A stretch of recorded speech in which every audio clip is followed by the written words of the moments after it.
Good morning, everyone. It's Joker, and today we are back with another slime video.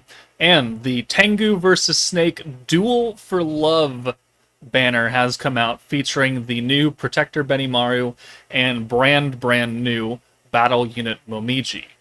Now, is this banner worth summoning on? It does have value. A lot fucking more value than these two banners have, because there are EX characters on this banner, apart from these two. Now, Benimaru, I'm not a super big fan of. Momiji, I think, is a very good character, just on paper outright. But is it worth it? Well, let's dive deeper in. So we have Momiji, we have Benimaru, we also have Dark Benimaru from the Tempest Elite meta. So he, objectively, is a very good character. He has a physical buff that has alt resistance down. His special convert for blue orb change has a 30% gauge increase instead of a normal 10, which gives him a lot of value for blue teams. And then we've got Idol Shuna, who, I mean, is not the best thing in the world, but she's certainly not awful.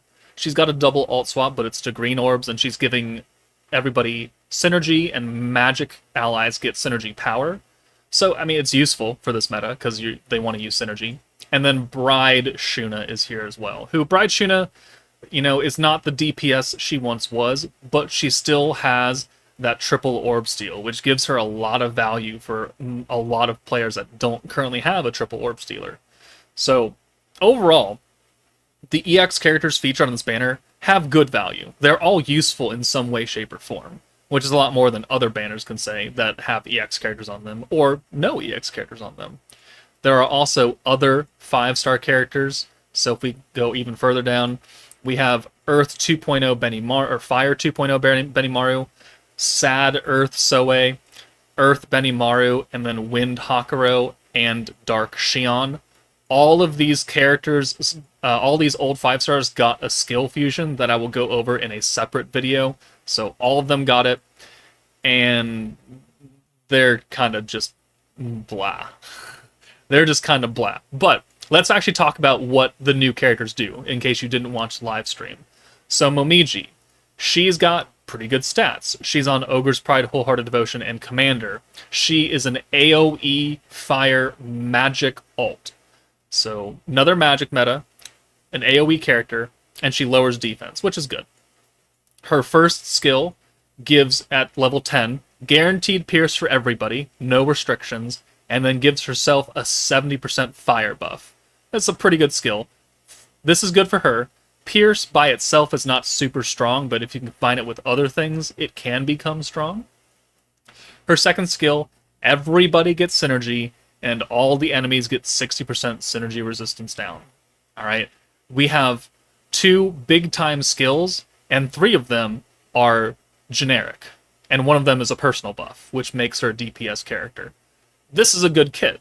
This is a good support character and a DPS character all at the same time, because she gives it to everybody. There's no only to Earth and Fire, or only to, Ogre's Pride or Wholehearted Devotion characters. None of that bullshit. It's just everybody gets Pierce and Synergy and Synergy Resistance down.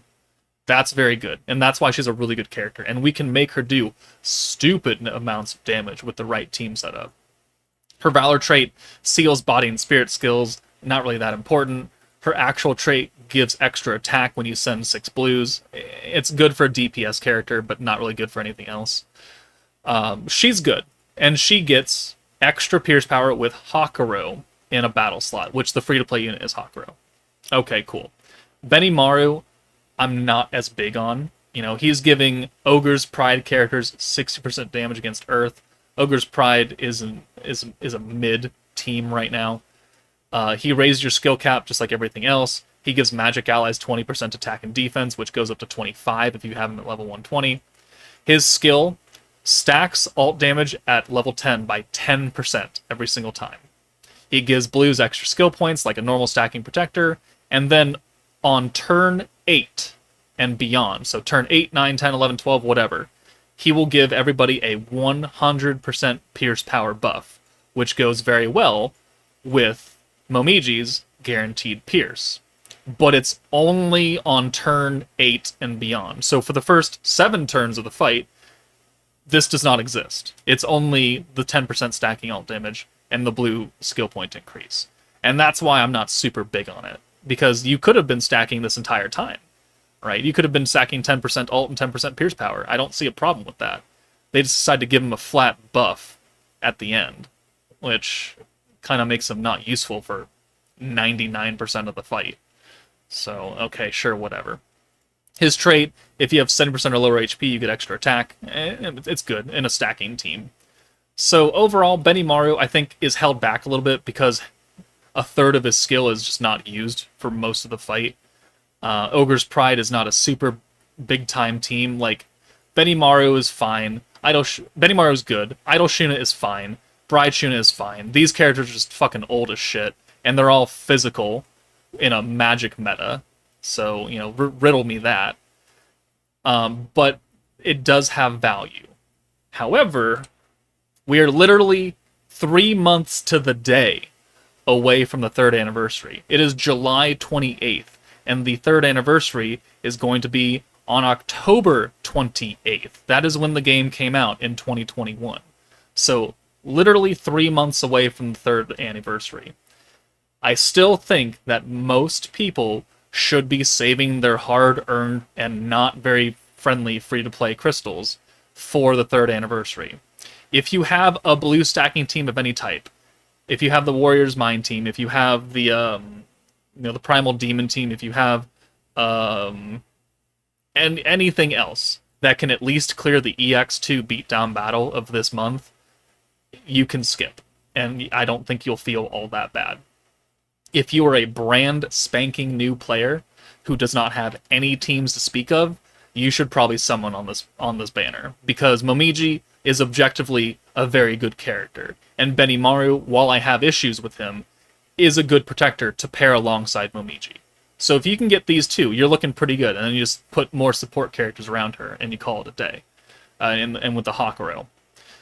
But that's only if you're a brand spanking new player and you have no teams. If you have a team that can clear EX2, whether it be a stacking team or, you know, the Exalted Champions or something, you don't need to summon for this. You don't. They will come back eventually. It's not a collab banner. They will return on another banner in the future. One other thing to note in the future, speaking of, is that Hakuro's EX board tells us the future. Because for his EX board, he needs Soe. And there's only one summonable Soe right now that leaves, you know, well, there's two technically. But the most recent one is Earth 1.0 Soe, who came out in, let's find it.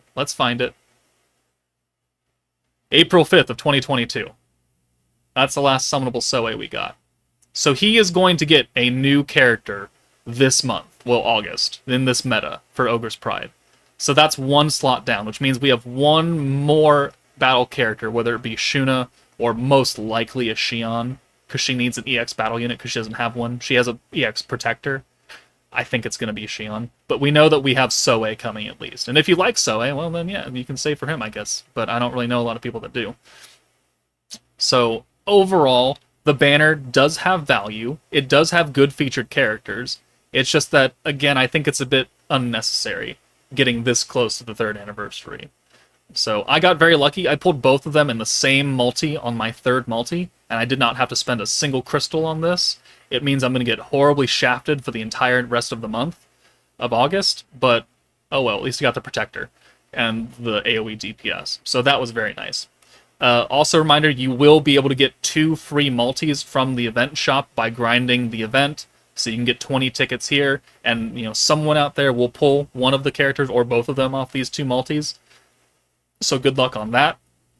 But otherwise, again, unless you are a brand spanking new player with no team to speak of, that's, you know, reliably well put together, you don't need to summon on this.